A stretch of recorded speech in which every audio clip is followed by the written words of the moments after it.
What's up, everybody? It's Dan, Binder Boneyard, coming at you from the shop.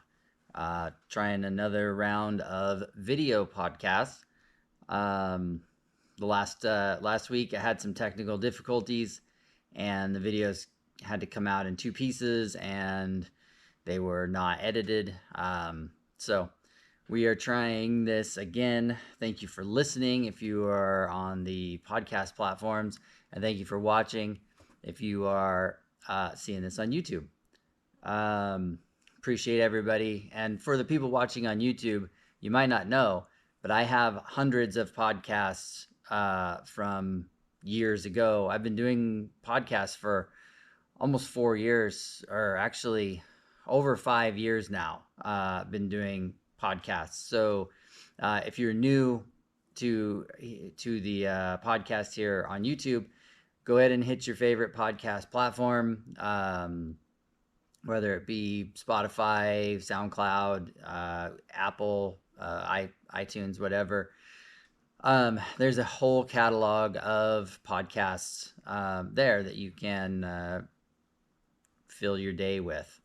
So that being said, thank you, all the Patreon supporters, all the people that donate, everybody that subscribes to the Instagram channel, Instagram page, all that stuff. Every little bit helps. Very appreciated. Again, it costs money to make these. I have a guy that does some of the editing on the audio side and does the legwork of getting them out to the public. So I do actually have to pay to put these out. I know that sounds terrible. And I should figure it out myself, but, I'm already busy enough, and, it's just one more thing to add to the plate. So that being that I'm in the shop, it might sound a little bit different. If you're listening, you may hear some heaters kick on or something. If you're watching online, you can see behind me that it is snowy, cold. When I came into the shop this morning, it was 1 degree and snowing, and it's been snowing all morning. So yeah, it is cold and miserable outside. So but being that I'm doing video versions of these now, the shop is a lot better to look at than my dirty office. So anyway, I got an email from a listener who had a question about restoration work. So if you are starting a project, this person pulled a truck out of a field and wanted to know where to start. And there's a lot of sides to that question.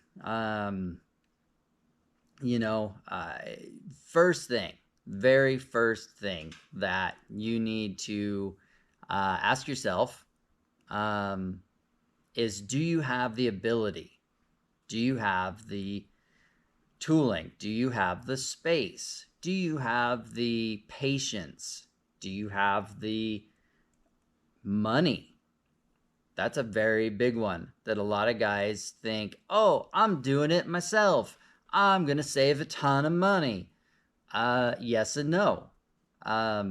You're still paying a machine shop. You're still paying a painter a lot of times if you want to do it right. You are still paying for stuff. Even if you're just paying for parts and you do every single piece yourself,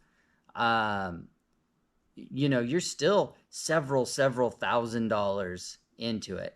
And you definitely don't want to be that guy on the internet that's like, hey, can anybody send me whatever for free? Or I'd really love some help with one of these. Like, I see it on Facebook pages all the time. Guys are trying to restore a Scout or something, and they're like, I don't have any money. Does anybody want to send me an armrest? Who has an extra window crank that they just want to give away? And it never fails. You see a year later, either the project's not done or it's for sale. It's completed and it's for sale. And they want 30 grand, 50 grand, no low ballers. I know what I got. And so, that's a common thing right now. So, you got to ask yourself, do you have the space? Do you have the capabilities? Do you have the money? And I know there's that, I'm willing to learn. I'm mechanical, so I can figure it out. Well, it's a steep learning curve, just so you know. But the thing I recommend before you start this project is make sure that the rig that you are saving is worth it. I know that sounds weird, but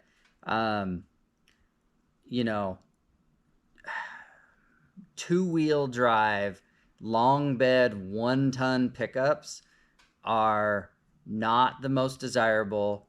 They ride the worst. They have some quirks, whatever. Like, probably don't want to start with that truck. Even if it was free, it's still probably not the best thing to start with. But if you've got, half-ton short bed, great. A Scout of any make or model, or of any model or style, great. So yeah, first of all, make sure it's worth it. Second of all, I suggest you buy 2 books. You buy the shop manual, either used on eBay or a new reprint from Binder Books, and you buy the MT book. The MT is the parts manual. And the great thing about the MT book is, even though you can't buy a lot of those parts anymore, or you can't go buy them by that part number, is that the exploded diagrams show you how things go together. Because the service manual, and I don't mean the owner's manual, the little book that goes in the glove box, but I mean the legit, $100 service manual, that service manual is written for mechanics and mechanically minded people and guys that kind of already know what's going on. If you are new, sometimes the service manual overlooks details that you might not know, like, just orientation and things like that. Whereas if you look in the MT book, especially in the interior stuff, the cabs and body sections, there are exploded diagrams of things that really, really help you when it comes to figuring things out when you're putting it together or taking it apart. So I really suggest the shop manual, service manual, and the MT book. And those are both available from Binder Books, or a lot of times you can find them used on eBay or places like that. So I really recommend those 2 resources. And then if you're starting from field find to start the project, do not, and I repeat, do not run out and buy wheels and tires. Every high school kid that I've ever seen or ever known, myself included, and that's why I can say this, you run out and buy wheels and tires, there goes, $1,500 of your budget. And what does it do? It doesn't do anything. All right, you got rollers. Well, it's not going to be rolling around. If you're doing a restoration, you're separating the body, you're pulling the suspension off of the chassis, you are taking it down to the frame. So rollers are the last thing that you need. If anything, if you're trying to convince yourself you need stuff to move around, get you some wheel dollies from Harbor Freight. So that way you can move the thing around your garage or your driveway, and it can be on flat tires. It can be on wheels alone. It can move around easier. I'm assuming that you're doing this in at least a 2-car garage, if not a 1-car garage with a concrete pad in front of it or something like that. If you're trying to do a frame off restoration on a gravel driveway outside, you are in for an uphill battle. I'm not saying it's impossible. I mean, my first 3/4 of my career was working on these things on a gravel driveway with a front end loader tractor, doing all of the engine pulling and lifting and that kind of stuff. So I'm not saying it's not possible. I'm just saying it's a lot harder and a lot more work, and it's a lot more effort to keep things clean and working how they should. So that being said, I'm going to skew this description towards concrete floor, concrete pad, something like that. So I would say, instead of buying wheels and tires, get yourself some wheel dollies so that you can move the thing around. But yes, things I consider must have. You got to have a cherry picker. Like, really, really need to have a cherry picker. And then it's a good idea to have an engine stand, and a heavy duty one. International engines are real heavy. If you're going to do this and not use an international engine, you might be able to get away with a cheaper Harbor Freight medium duty one, but I would say no.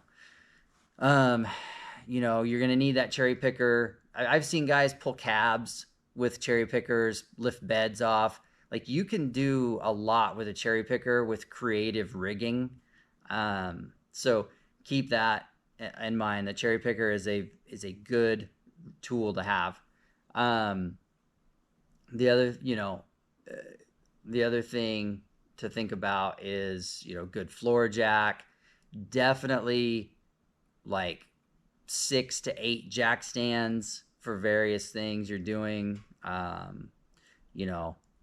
All those are really helpful in getting a good quality product. But when you start this project, I recommend taking it down in pieces. Like, when you roll it into your garage, don't just start tearing apart the interior. Like, take the bed off of it first. That's you get that out of there, get it out of your way. If you're working in the garage and you can store the bed someplace, get it out. Outside, get it into your side yard, whatever, wherever you can store it. Then that allows you to get into the rear end. You got rear suspension, you can see everything. Start taking it apart. From there, get the rear end out, springs out, that stuff out. Stash that stuff off to the side in your garage, whatever. And then you move to the front end. Pull the motor. Motor and trans can usually come out in one shot, especially if you take the grill off. Of course, take the hood off, take the grill off. You take it out in one shot. Take the transmission out with it. Normally, transfer case comes out the bottom. If it's a pickup or travel-all. Scouts, you have to take the transfer case off before you can take it out the front, before you can take the drivetrain out the front. Get the front axle out, get that stuff situated, and then start taking sheet metal apart, get it out in pieces. I say that because if you are doing a rebuild, rebuilding the engine, rebuilding all these parts, which you should be in a restoration, if you're taking it to an engine shop, taking it to a machine shop, taking it to a transmission shop, there is a turnaround time that can be long sometimes, depending on parts. So rather than start taking the body apart, start doing the interior, and then take your engine in and find out it's going to be 2 months before you get it back, start there.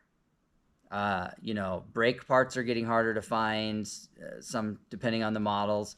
So sometimes there's back orders and whatnot. So I recommend doing the mechanicals first because of transmission shop, engine shop, machine shop, back orders, whatever.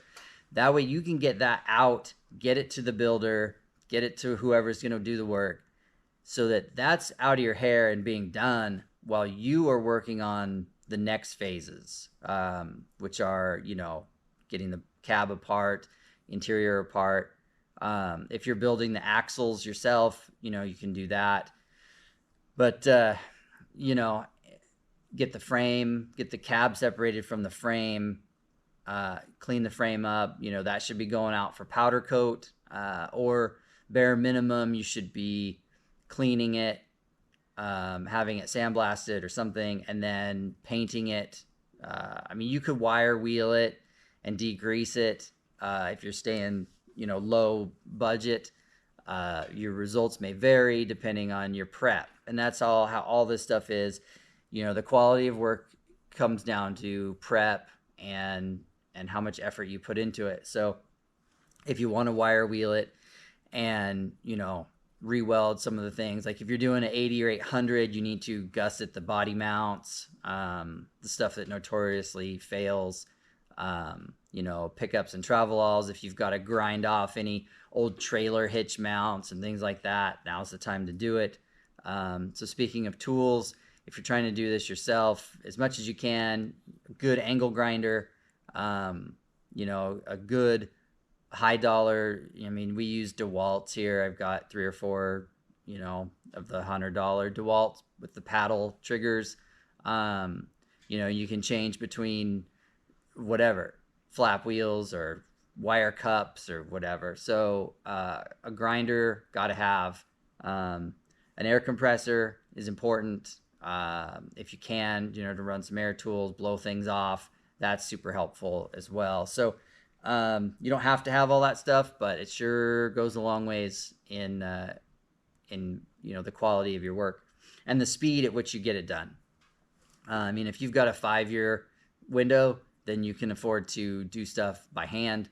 If you have an old lady that's screaming at you to get the garage cleaned out so that she can park her car back in there, you're going to want some tooling to get through work faster. So that being said, you're cleaning the frame, either paint it or powder coat it. While that's out, you take care of get suspension ready, bushings in the new springs, or you're reusing the springs that are cleaned. Axles, go through them, wire wheel them. If the gears are good, a lot of times you don't need to do much with them.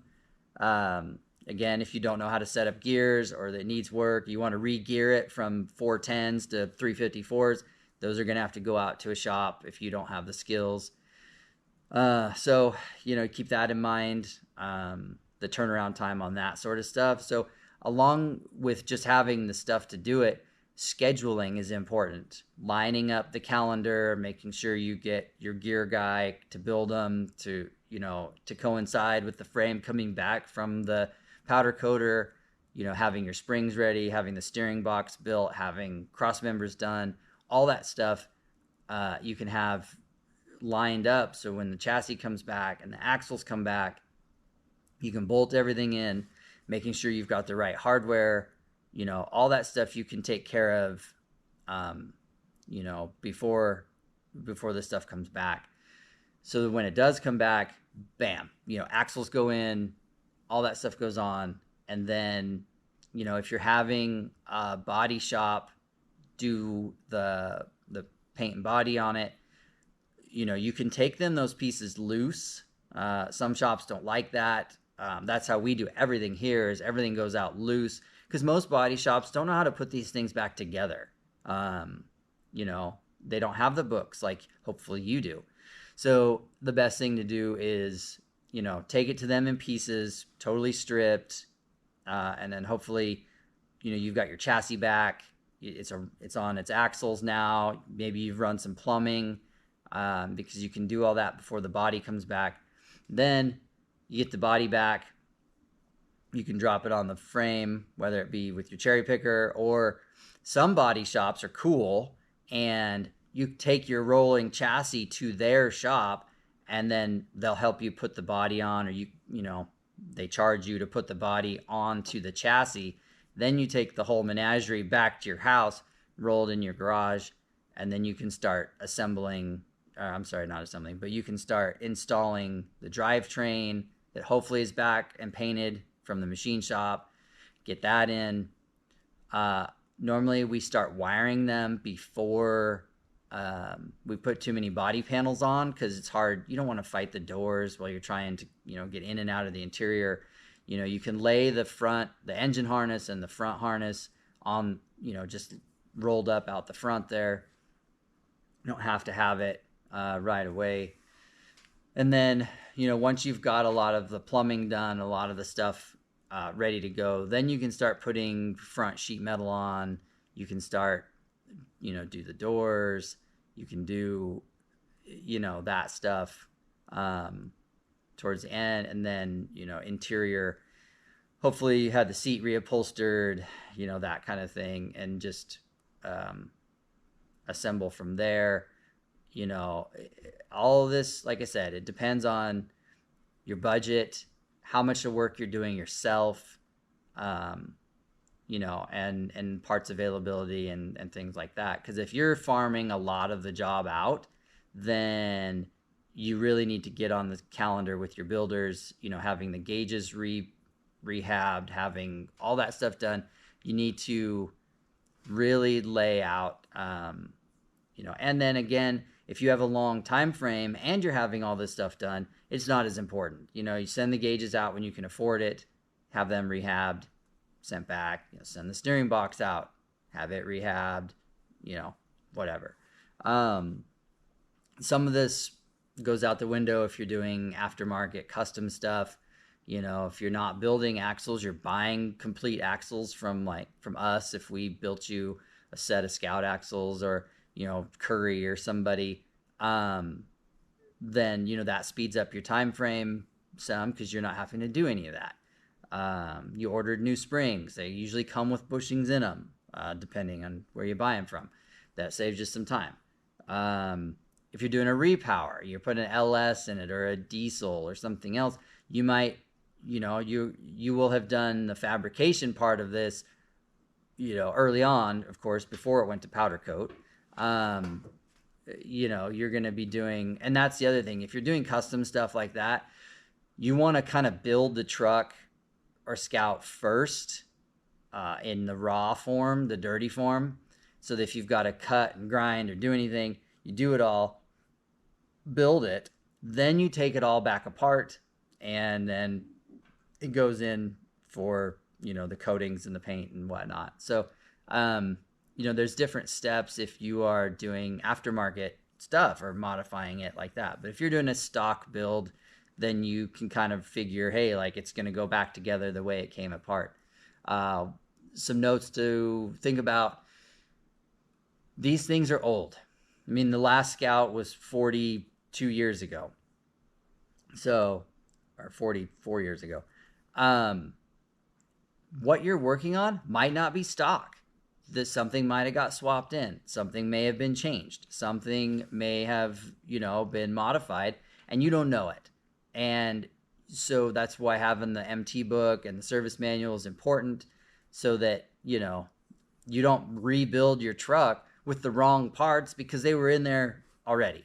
And I get calls like that all the time. I had a guy swear up and down he had an international corporate rear end, an RA10, RA11, RA15, whatever.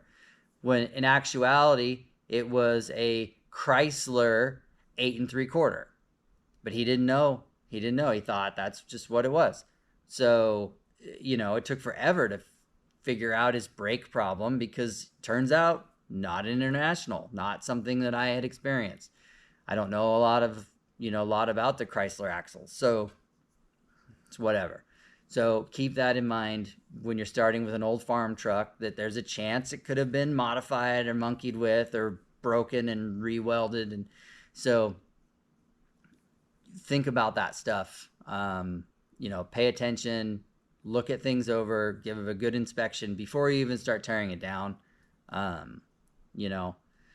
Just to think about that. So, and again, your time frame. If you got a ton of sheet metal work to do, if you got a really rusty Scout and the motor's going to take 3 months, that's the perfect time to do body work yourself, all that welding and whatnot. Again, it's just scheduling and the flow, and then it goes back to the other thing, is being honest with yourself. Am I going to work on this every day? am I going to chop out a weekend a month? How am I going to do this? Am I going to have the space? Is it safe here? Are my kids going to fill the fuel tank with, nuts and bolts when I'm not looking? Like that sort of stuff. You have to be real with yourself and ask yourself, if you want a restored truck, but you don't have the time, get ready to cut that check for 60 grand or whatever. So, again, be real with yourself and, go from there. But hopefully that made some sense. I don't know. I was just rambling. If you're new here, I don't write anything down. I just do these from my mind, my memory. So I'm sure I missed some stuff. I'm sure I overlooked some things. But that's just me rambling for half an hour. And that seems to be the best way to process how my mind processes things. So if you're new, that's how it is. And so, yeah. But I appreciate everything. Shout out to my dad. My old man watches everything I put on YouTube. So thanks, Dad. Appreciate it. But anyway, all the Patreon donators, thank you. Everybody else, thank you. If you're new here, thank you for liking, subscribing. Please do that. Tell your friends. Share this around if it was helpful for you. But anyways, again, thank you. Appreciate everybody. And until next time, I'm Dan from Boneyard.